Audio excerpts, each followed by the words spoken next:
Hello. Kumusta? May adlaw ka na itong tanan, makaigsunan, makasampiak. So here we go again, buhay Amerika Duterte loyalist, magingon nga.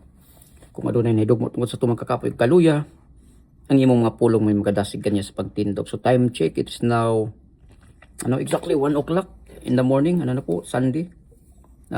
Dito sa Brooklyn, New York.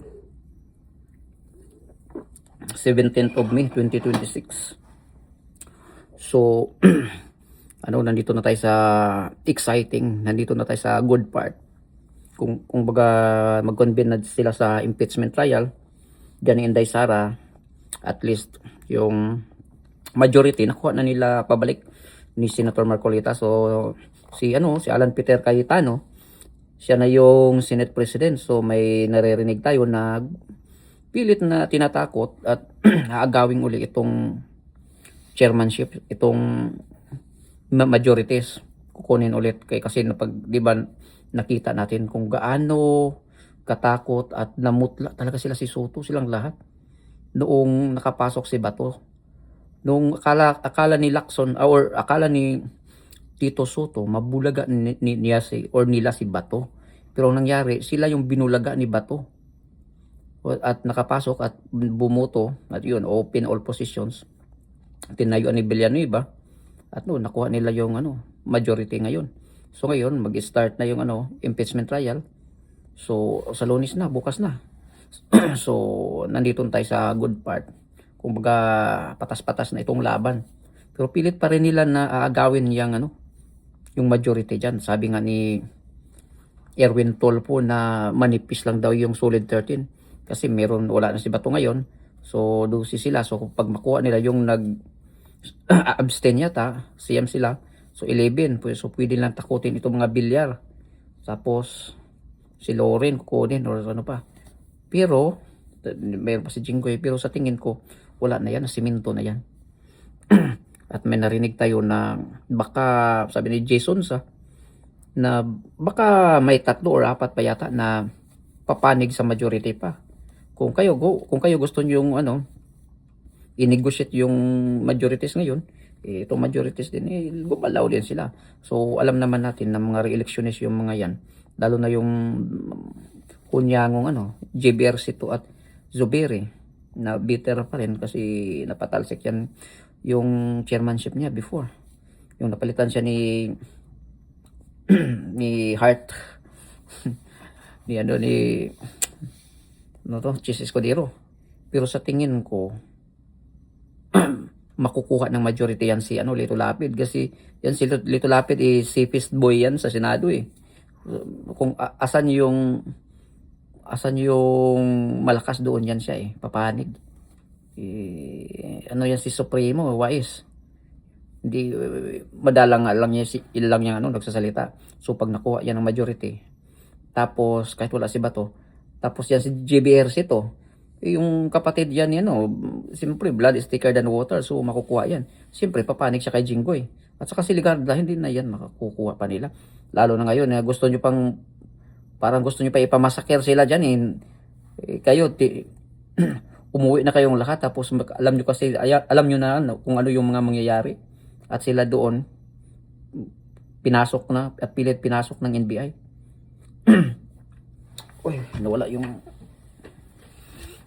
ilaw kasi yan is censored, operated. So yan si Loren Legarda, yung anak niya ginipit yung mga negosyo. Hindi na yan kumbaga wala na, kararatsaddahin na talaga kayo. Itong mga malitagang kahit ano pang gagawin nyo, sa tingin ko hindi nyo na kaya. At saka baka si Gatchal yan, papanig din yan, kahit babalik din yan sa majority kasi majority yan before. Sa tingin ko matino naman yan si Gatchal yan. So, ang hindi ko lang talaga mano dyan, hunyango talaga yan si Sobiri, walang panindigan yan si JBRC to. Wala akong tiwala sa mga yan. Pero sa tingin ko, magpatuloy na ito, at least si Inday Sara, may laban na patas na yung laban. Tapos, pag nanalo yan si Inday Sara, kayong mga nanggigipit, kasi survival mode na itong karamihan.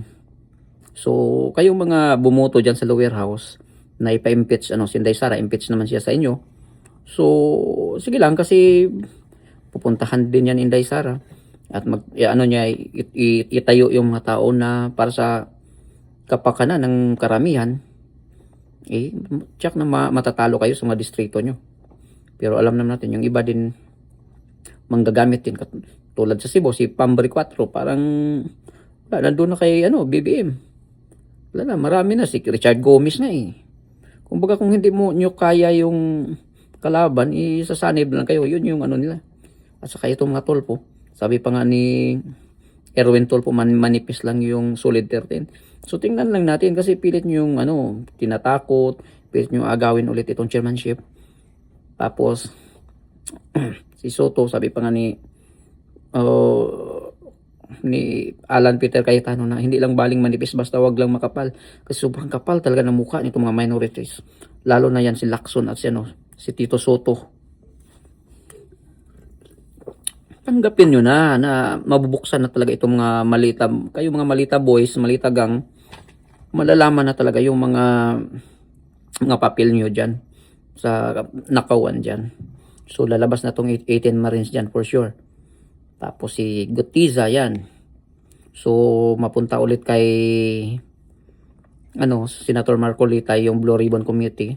Hopefully chairmanship dyan. So nandito na tayo sa very good part. So at least man lang masaya tayo kasi inis na inis talaga ako sa totoo lang sa administrasyon ngayon. Never pa akong talagang nag-ano niya sa mga politics. Sa panahon lang ni Tatay Digong sa 2016. Kasi dati wala akong pakialam sa politics. Pero ngayon, naintindihan na natin talaga yung takbo ng bansa natin. At takbo ng politics. Dapat talaga tayo makikialam kasi tayo, nagbabayad tayo ng tax, nag-contribute tayo. Tapos, parang wala lang, mapunta lang sa mga bulsa ng mga iilan at saka sa mga pamilya nila. So, wala talaga. So, dapat talaga may pakialam tayo. So, akala siguro nila mga mangmang pa rin itong mga Pilipino. Hindi na panahon ng mainstream media ngayon. Panahon ng social media na. So, mag-convene na yan dyan sa Senado. So, alam naman natin, guguluhin talaga yan. Given na yan ng mga nakakaliwa. So, magrarally yan sa labas. Ganun. At kasi mga bayaran yan Ang napakahirap ngayon, kumpara sa panahon ni Senior. Si Senior nagnakaw para sa sarili. So, lahat kalaban niya. Pero ngayon, mahirap yung kalaban kasi wais si Junior Kumbaga natuto na siya sa ginawa ng tatay niya. So sabi niya, magnakaw ako ngayon pero dapat ibigyan ko pa rin tong mga nasa ibaba. So ngayon, silang lahat na talaga. Ultimo, makikita nyo nga, ultimo pati mga CBCP, itong mga kaparian. Ako katoliko pa naman ako pero ikahihiya ko talaga yung karamihan dyan ng mga kaparian, mga archbishop na tumanggap talaga ng malita for sure. Kasi bakit panig sila sa nakawan? Nung panahon kay Senior, nag-alsa sila, nagpunta sila sa EDSA about corruption sa batong. Pero ngayon napatunayan natin na hindi pala para sa corruptions. Para pala sila sa pira, kung asan yung pira. Nagagawan lang sila ng posisyon, nagagawan ng pira. Yun yung totoo dyan. Kasi ngayon, asan yung pira? Sino yung pinaglaban ng mga simbahan?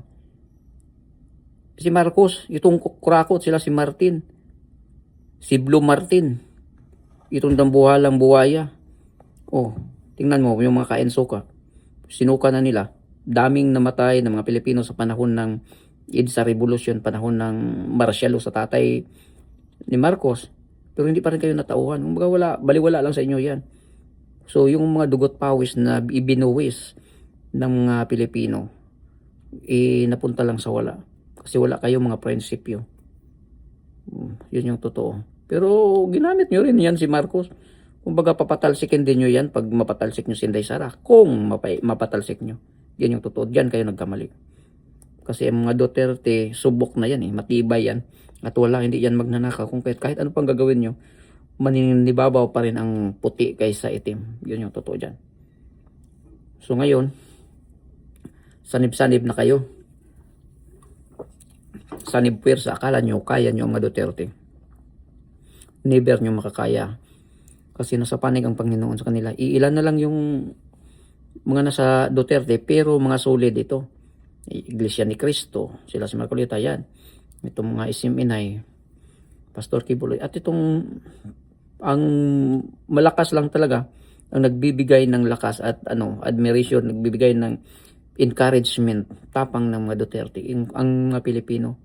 Kasi kahit ano pang baliktad nila sa survey, ang totoo lang, makikita talaga na ang sambayan ng Pilipino galit na at panig talaga sa mga Duterte kasi nakita nila sa resibo yung ginawa ng tatay ni Inday Sara, si Tatay Digong.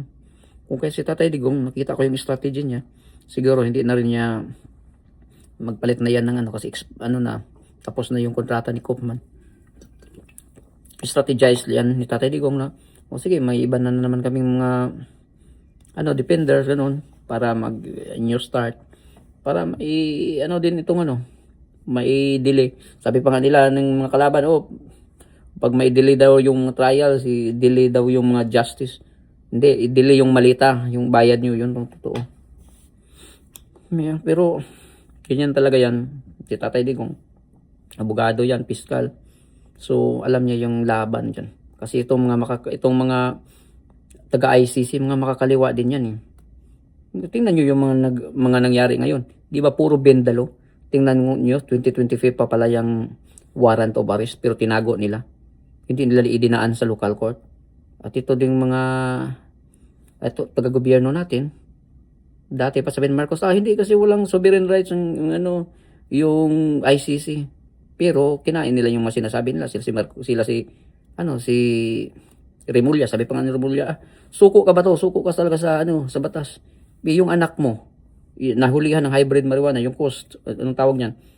Anong nangyayari? Na bent na yung law?